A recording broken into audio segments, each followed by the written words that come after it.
வணக்கம். டிஎன்பிஎஸ்சி கையேடு executive officer எக்ஸாமினேஷனுடைய answer key தான் நம்ம ஆல்ரெடி பார்த்துட்ருந்தோம். இந்த எக்ஸாம் வந்து சிபிடி மெத்தடில் வந்து நடந்துச்சு.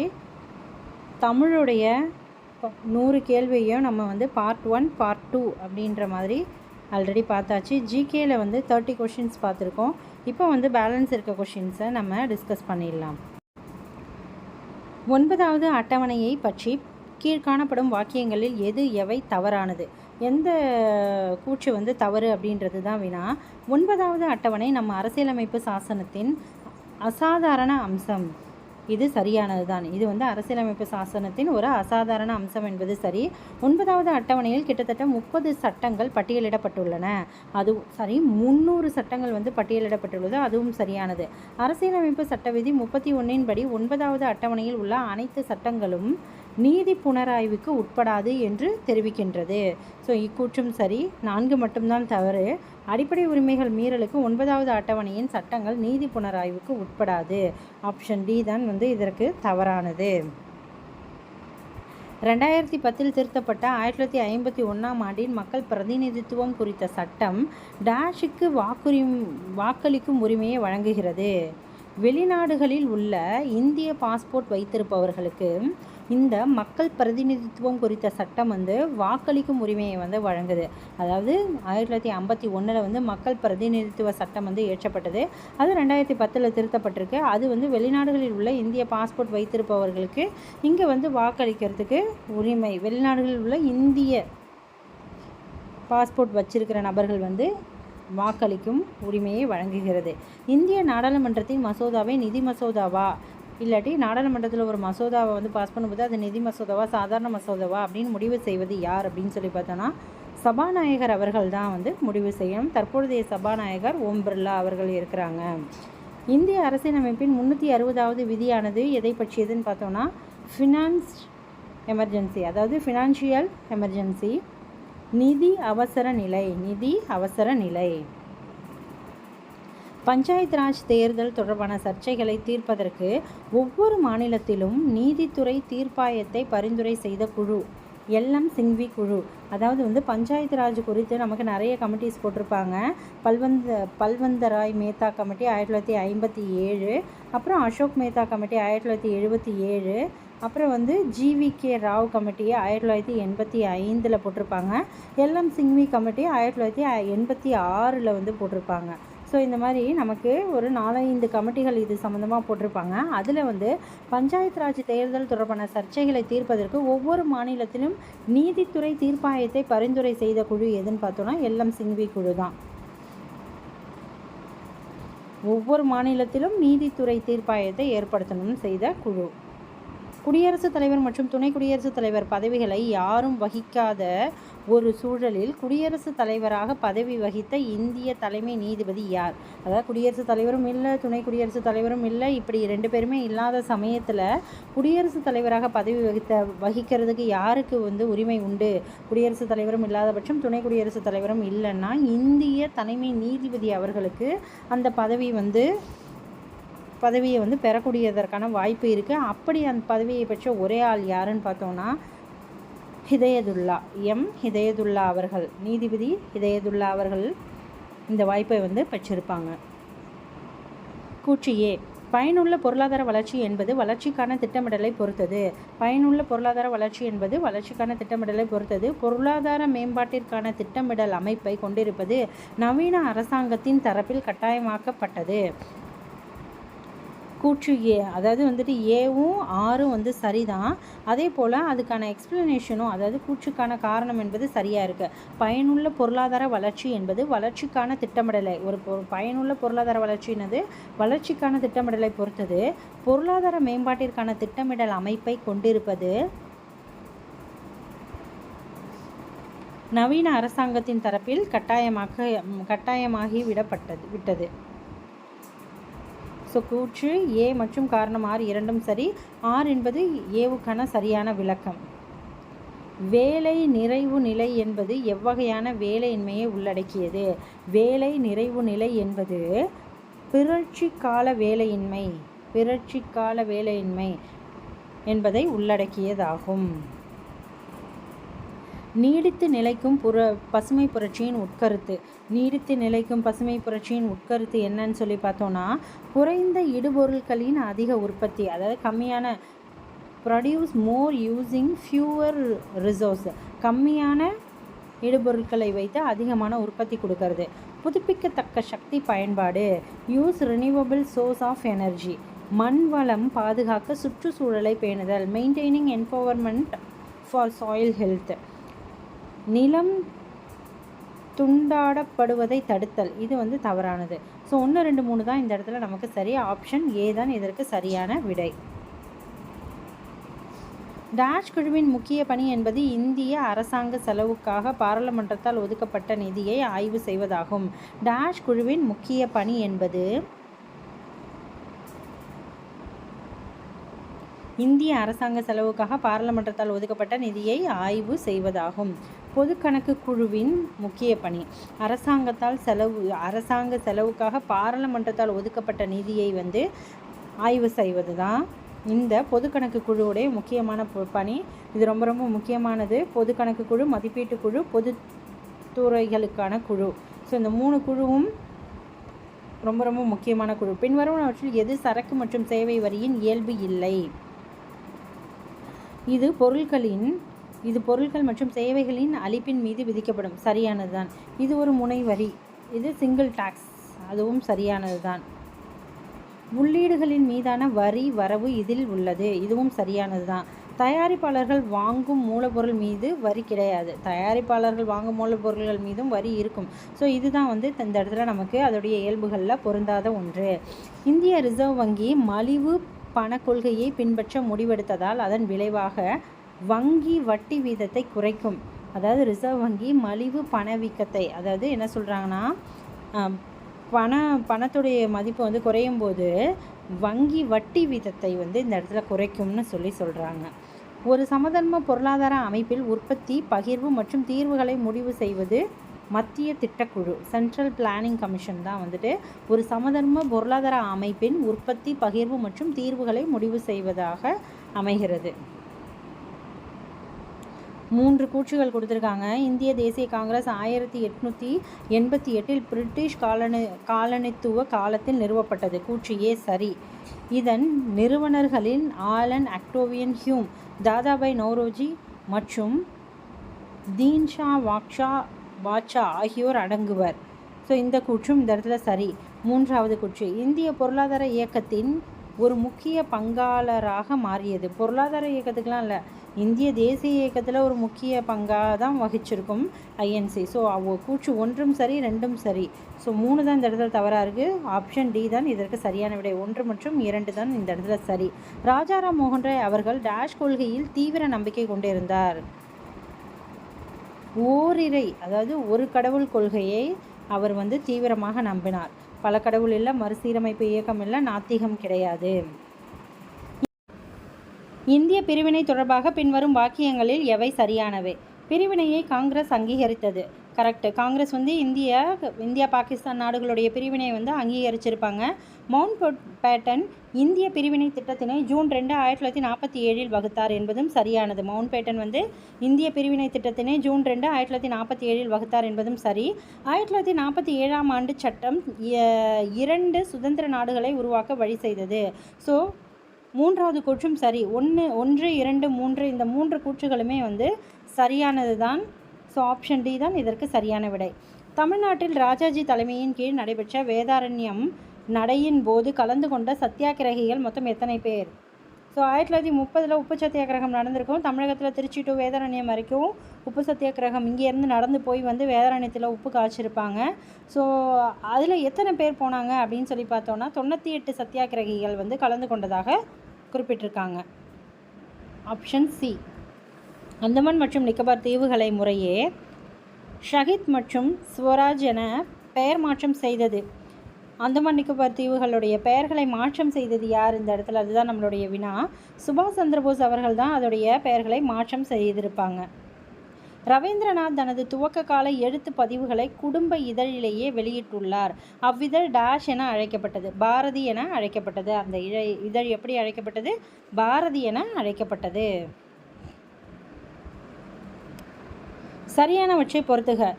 பிரிட்டிஷ் இந்தியாவின் சுதேசி இயக்கத்துடன் தொடர்புடைய ஆளுமை. பிரிட்டிஷ் இந்தியாவின் சுதேசி இயக்கத்துடன் தொடர்புடைய ஆளுமை. சுதேசி வஸ்து பிரச்சாரணி சபா. சுதேசி வஸ்து பிரச்சாரணி சபா. இது வந்து நமக்கு லோக்மான்ய பாலகங்காதர திலகர் என்பது சரியானது. சுதேசி சங்கம் சுப்பிரமணிய பாரதியார். சுதேசி ஸ்டீம் நேவிகேஷன் நிறுவனம், இது அடிக்கடி கேட்குறாங்க, வ.உ. சிதம்பரனார் அவர்களால் தொடங்கப்பட்டிருக்கும். இதுவும் சரியானது தான். அடுத்து சுதேசி பண்டக சமிதி ஜி சுப்பிரமணியன் என்பது மட்டும்தான் இந்த இடத்துல தவறு. மற்ற மூன்றுமே சரியானது. ஆப்ஷன் ஏ 1, 2, 3 மூன்றுமே சரி. மாலைமணி என்ற பத்திரிகையை ஆரம்பித்தவர் யார்? மாலைமணி என்ற பத்திரிகையை ஆரம்பித்தவர் CN அண்ணாதுரை அவர்கள் தான் மாலைமணி அப்படின்ற பத்திரிகையை வந்து ஆரம்பித்தவர். பின்வருவனவற்றுள் சரியாக பொருந்தப்படாததை எது தவறு அப்படின்றது தான் இந்த இடத்துல கேள்வி.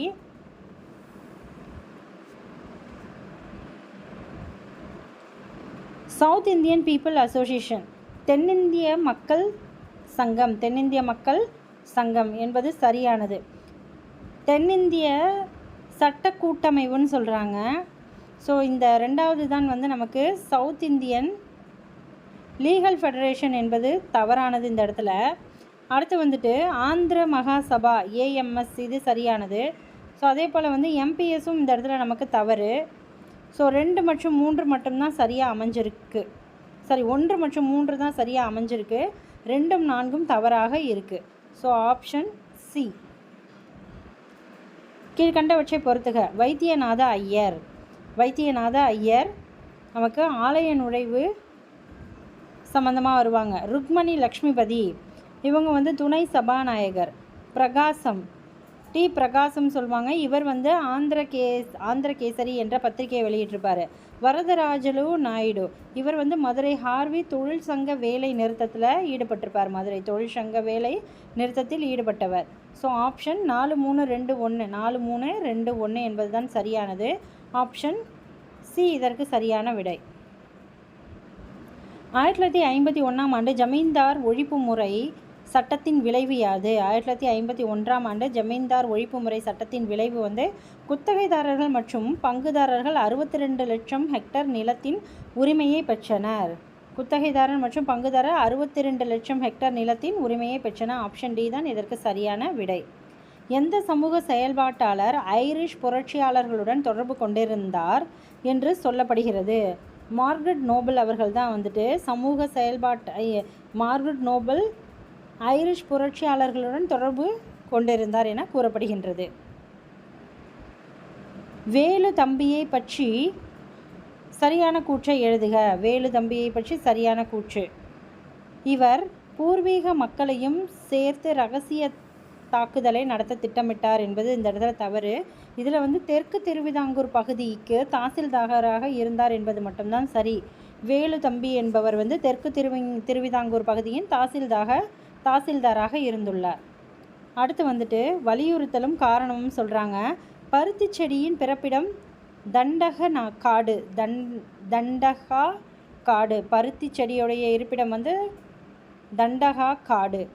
புதிய கற்கால மனிதன் பருத்தி இழையை நூலாக சுழற்றவும் நூலை பருத்தி துணியில் நெசவு செய்யவும் கற்றுக்கொண்டான். ஸோ இதில் வந்து எக்ஸ்பிளனேஷன் வந்து இந்த இடத்துல தவறு. ரெண்டுமே கூற்றுகள் தனித்தனியானது சரி. ஆனால் இதற்கான இது காரணமா அப்படின்னு கேட்டால் அது கிடையாது. கூற்று ஏ மற்றும் கூற்று அதாவது ஏ மற்றும் ஆர் இரண்டும் சரி. ஆனால் ஆர் ஏவிற்கான சரியான விளக்கம் அல்ல.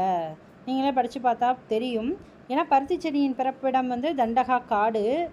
ஏனெனில் அப்படின்னு நம்ம போட்டு பார்த்தா இந்த ஆன்சர் வந்து அதுக்கு பொருந்தி வரலை. அதனாலேயே நம்ம சொல்லிடலாம்.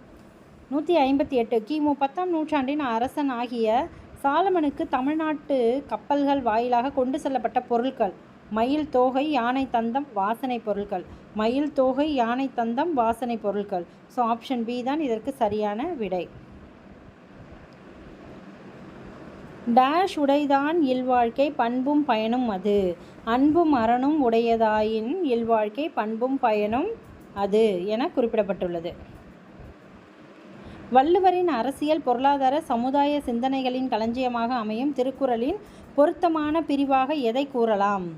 பொருட்பாலை கூறலாம். வள்ளுவரின் அரசியல் பொருளாதார சமுதாய சிந்தனைகளின் களஞ்சியமாக அமையும் திருக்குறளின் பொருத்தமான பிரிவாக கூறப்படுவது பொருட்பாலை கூறலாம். கீழ்காணும் கூற்றுகளில் சரியான விடையை தேர்ந்தெடுக்கவும். 4 கூற்றுகள் சொல்லியிருக்காங்க. இதில் பாருங்கள், நமக்கு கடவுள் வாழ்த்து, வான் சிறப்பு, நீர்த்தர் பெருமை, அரண் வலியுறுத்தல் என்ற 4 அதிகாரங்களும் பாயிரம் என அழைக்கப்படும். ஆப்ஷன் 1 இந்த இடத்துல சரியானது. திருக்குறள் கடவுள் வாழ்த்தில் கடவுள் என்ற சொல் 3 குறளில், அதாவது கடவுள் என்ற வார்த்தை 3 குறளில் வருதுன்னு சொல்கிறாங்க. இது தவறு. வான் சிறப்பு என்ற அதிகாரத்தில் வருணதேவன் என்ற சொல் வரவில்லை. சரியானது. மனதின் குற்றமில்லாமல் இருப்பதே அறம் என்கிறார் வள்ளுவர். 1, 3, 4 இது 3மே இந்த இடத்துல சரி. 2 மட்டும்தான் தவறு. தமிழின் முதல் கள ஆய்வு நூலாக கருதப்படுவது, தமிழின் முதல் கள ஆய்வு நூல் அப்படின்னு சொல்லப்பட்டதுன்னா பெரிய புராணம் தான் முதல் கள ஆய்வு நூல். தமிழின் முதல் கள ஆய்வு நூல் எதுன்னு பார்த்தோன்னா பெரிய புராணம். சரியான ஆசிரியர் நூல் இணைவை கண்டறிந்து பொருத்துக. சாண்டில்யன் கடல்புறா. வண்ண நிலவன் கடல்புறத்தில். ஜோடி குரூப்ஸ் ஆழிசூழ் உலகு. வரிதையா கான்ஸ்தந்தன் கடல் சொன்ன கதை. இதில் எல்லாமே கடல் அப்படின்ற வார்த்தைகள் ஒன்றி வருது. ஸோ ஒவ்வொன்றுக்கும் டிஃப்ரென்சியேஷனோட படிக்கணும். சாண்டில்யன் கடல்புறா, வண்ண நிலவன் கடல் புறத்தில். வண்ணம் கடல் புறத்தில் தான் தெரியும், ஞாபகம் வச்சுக்கோங்க. சாண்டில்யன் கடல் புறாவை பிடிக்கிறாரு. ஜோடி குரூப்ஸ் குரூஸ் அப்படின்னு சொல்லக்கூடியவர் ஆழிசூழ் உலகம். ஜோடியாக ஆழியை சுற்றி வராங்க அப்படின்னு ஞாபகம் வச்சுக்கோங்க. வரிதையா கான்ஸ்தந்த் கடல் சொன்ன கதை. வரியா கடல் கதையை சொல்கிறேன் அப்படின்ற மாதிரி ஷார்ட்கட் வச்சு படிச்சுக்கோங்க. கீழ்காணும் கூற்றுகளுள் முதுமொழி காஞ்சி குறித்த செய்திகளில் ஒரு செய்தி தவறாக இருக்குது. அது எதுன்னு கேட்டிருக்காங்க. முதுமொழி என்றால் பழமொழி, காஞ்சி என்றால் நிலையாமை. இது பழமொழியின் நிலையாமையை கூறுகிறது. முதுமொழி காஞ்சி அதுக்கான டெஃபினேஷன் இது கிடையாது, தவறு. ஸோ 1 மட்டும்தான் இந்த இடத்துல தவறு. இதை எழுதியவர் யாருன்னா கூடலூர் கிழார். தொல்காப்பியர் கூறும் அம்மை என்னும் வனப்பின் இப்பாடல்கள் அடங்கும். ஆத்திச்சூடி நூல்களுக்கு முன்னோடி முதுமொழி காஞ்சி. ஆத்திச்சூடி நூல்களுக்கு முன்னோடி முதுமொழி காஞ்சி. பண்டைய பாறை ஓவியங்கள் கிடைக்கும் இடம் எதுன்னு பார்த்தோன்னா மல்லபாடி, பெருமுக்கல், பையம்பள்ளி, சிறுமலை. இது எல்லாமே அந்த இடத்துல நமக்கு பழைய பாறை ஓவியங்கள் கிடைத்த இடங்கள் தான். என்னென்னா மல்லபாடி, பெருமுக்கல், பையம்பள்ளி, சிறுமலை. இந்தியாவில் டேஷ் பள்ளிகளின் அடிப்படையில் கல்வி தேவையை பூர்த்தி செய்வதற்காக கரும்பலகை திட்டம் செயல்படுத்தப்பட்டது. ஆரம்ப பள்ளிகளின் அடிப்படை. இதெல்லாம் ரொம்ப ரொம்ப முக்கியமானது. நமக்கு பார்க்கும்போது ஈஸியாக தெரியும். ஆனால் ஆரம்பமாக, நடுநிலையா, மேல்நிலையா, கிராமப்புறமா அப்படின்ற விஷயங்களில் சந்தேகம் வந்துடும். ஸோ இந்தியாவில் ஆரம்ப பள்ளிகளின் அடிப்படை கல்வி தேவையை பூர்த்தி செய்வதற்கு கரும்பலகை திட்டம் செயல்படுத்தப்பட்டது. So option A. Doctor Dharmambal அம்மையார் இவங்களுக்கான ஸ்கீம், அதாவது அவங்களுடைய பெயர்களில் ஆரம்பிக்கப்பட்ட திருமண உதவி திட்டம்லாம் எதை குறிக்குது அப்படின்றது தான் இந்த இடத்துல வினா. ஸோ டாக்டர் தர்மாம்பாள் அம்மையார் விதவை மறுமணம். சரிங்களா? டாக்டர் தர்மாம்பாள் அம்மையார் விதவை மறுமணம். EVR மணியம்மையார், அதாவது பெரியாருடைய மனைவி மணியம்மையாருடைய நினைவுக்காக ஏழை விதவை தாயின் பெண்கள். ஏழை விதவை தாய் இருக்காங்க இல்லையா, அவங்க, அதாவது அம்மா விடும், அவங்களுக்கு இப்போ பெண் குழந்தைங்க இருந்தாங்க அப்படின்னா அவங்களுக்காக கொடுக்கக்கூடியதான் இந்த EVR மணியம்மையார் நினைவு அப்படின்ற ஸ்கீம் படி கொடுக்குறாங்க. டாக்டர் முத்துலக்ஷ்மி ரெட்டி நினைவு. டாக்டர் முத்துலக்ஷ்மி ரெட்டியார் நினைவு கலப்பு திருமணம். சரிங்களா? அடுத்து அன்னை தெரசா அனாதை பெண்கள். அன்னை தெரசா ஆதரவற்றோருக்காக நிறைய பண்ணியிருப்பாங்க. ஸோ அதனால் அவங்களுக்கு நம்ம அதை ஞாபகம் வச்சுக்கலாம். அதே போல் அன்னை தெரசா அவர்களுக்கு 1979 நோபல் பரிசும் 1980 பாரத ரத்னாவும் கொடுத்துருப்பாங்க. அதை நோட் பண்ணி வச்சுக்கோங்க. இந்திய அரசியலமைப்பு பிற்படுத்தப்பட்ட வகுப்புகளை வரையறுக்கவில்லை. ஆனால் ஆனால் ஒரு குறிப்பை செய்கிறது. அந்த பிரிவை அடையாளம் காணவும். இந்திய அரசியல் அமைப்பு பிற்படுத்தப்பட்ட வகுப்புகளை இவங்க தான் அப்படின்னு வரையறுக்கலாம். ஆனால் ஒரு குறிப்பை செய்கிறது. அந்த பிரிவை அடையாளம் காண்கனா இந்த 16, 15 வந்து பார்த்தோன்னா நமக்கு வந்துட்டு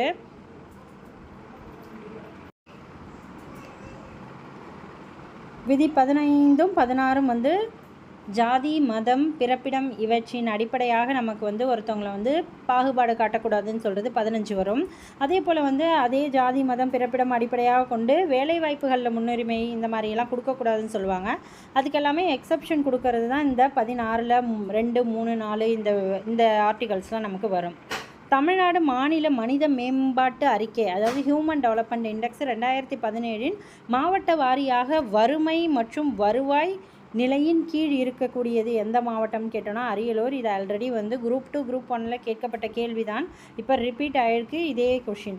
தமிழகத்தில் அறிமுகப்படுத்தப்பட்டுள்ள மக்கள் போர்ட்டலின் நோக்கம் யாது?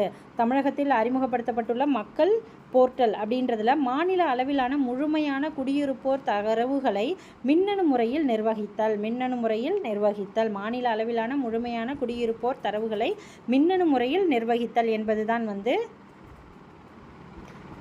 இது மக்கள் போர்ட்டலில் குறிப்பிடக்கூடியது.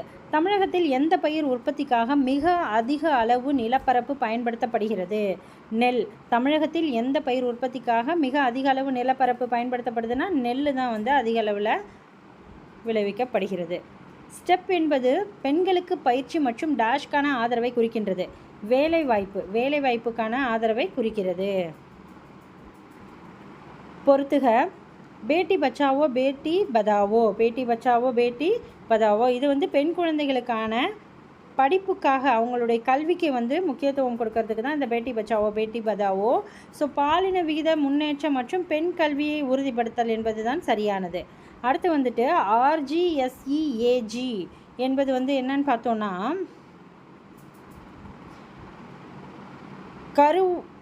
வளரிளம் பருவ பெண்களின் ஒட்டுமொத்த முன்னேற்றம். இந்த RGSEAG என்பது வளரிளம் பருவ பெண்களின் ஒட்டுமொத்த முன்னேற்றம். IGMSY அப்படின்றது கருவுற்ற மற்றும் பாலூட்டும் பெண்களுக்கு பண உதவி. அடுத்து உஜ்வாலா என்பது இழிவணிக தொடர்பு தடுப்பு, அதாவது உஜ்வாலா பெண்களுடைய பாதுகாப்புக்காக தொடங்கப்பட்ட திட்டம் தான் இந்த திட்டமும். ஓகே, ஸோ இதுக்கு ஆன்சர் வந்து 2, 3, 4, 1 2, 3, 4, 1. ஸோ ஆப்ஷன் சி தான் இதற்கு சரியான விடை. 1931 நடந்த 2ஆம் வட்டமேசை மாநாட்டில் இந்தியாவின் பெண் அமைப்புகளின் பிரதிநிதி. ஸோ பெண்களுடைய சார்பில் கலந்து கொண்ட பிரதிநிதி யார் அப்படின்னு சொல்லி கேட்குறாங்க. சரோஜினி நாயுடு அவர்கள். ஸோ முதல் வட்டமேசை மாநாடு 1930, 2ஆம் வட்டமேசை மாநாடு 1931, 3ஆம் வட்டமேசை மாநாடு 1932. So option A. ஆண்களுக்கு கல்வி அவசியம் என்பது போல பெண்களுக்கும் கல்வி அவசியம். பெண்கள் சிறு வயதிலேயே திருமணம் செய்து கொள்ளாமல் உயர்கல்விக்கு செல்ல வேண்டும் என்ற கோட்பாட்டின் வழி கல்வி பெறுதலை குறித்து அறிவுரை கூறியவர் யார்? Doctor B.R. அம்பேத்கர் அவர்கள் தான் இந்த கூற்றை சொன்னவங்க. எப்படி வந்து ஆண்களுக்கு வந்து கல்வி அவசியமோ அதே போல் பெண்களுக்கும் கல்வி அவசியம். பெண்கள் சிறு வயதிலேயே திருமணம் செய்து கொள்ளாமல் உயர்கல்விக்கு செல்ல வேண்டும் என்ற கோட்பாட்டின் வழி கல்வி பெறுதலை குறித்து அறிவுரை கூறியவர் டாக்டர் B.R. அம்பேத்கர் அவர்கள். ஆப்ஷன் ஏ அதற்கு சரியான விடை. இதை தொடர்ந்து நமக்கு மேக்ஸ் கொஷின்ஸ் தான் இருக்குது. நம்ம மேக்ஸை வந்து தனியாக ஒரு வீடியோவில் பார்க்கலாம். ஓகே, இப்போ நம்ம இந்த EOE எக்ஸாமுடைய ஃபுல் ஆன்சர் கீயும் பார்த்தாச்சு. தமிழும் பார்ட் 1 பார்ட் 2 பார்த்துருக்கோம். ஜிகேவும் 2 பார்ட்டாக பிரித்து பார்த்துருக்கோம். குரூப் 4 நெருங்கிட்டு இருக்குது. ஸோ இதோடைய தமிழ் பேசிக் வந்து நமக்கு இதே தான் நமக்கு இருக்கும். ஸோ எல்லாருமே வந்து நிறைய கொஷின் பேப்பர்ஸ்லாம் டவுன்லோட் பண்ணி ப்ரிப்பேர் பண்ணுங்கள். ஒவ்வொரு ஜிகே கொஷினையும் பார்க்கும்போது நமக்கு குரூப் 4க்கு எப்படி வரும் அப்படின்ற அனலைஸ்க்காக தான் நம்ம பார்த்துட்ருக்கோம். ஸோ நீங்களும் நிறைய கொஷினை வந்து டவுன்லோட் பண்ணி ப்ரிப்பேர் பண்ணுங்கள். All the best.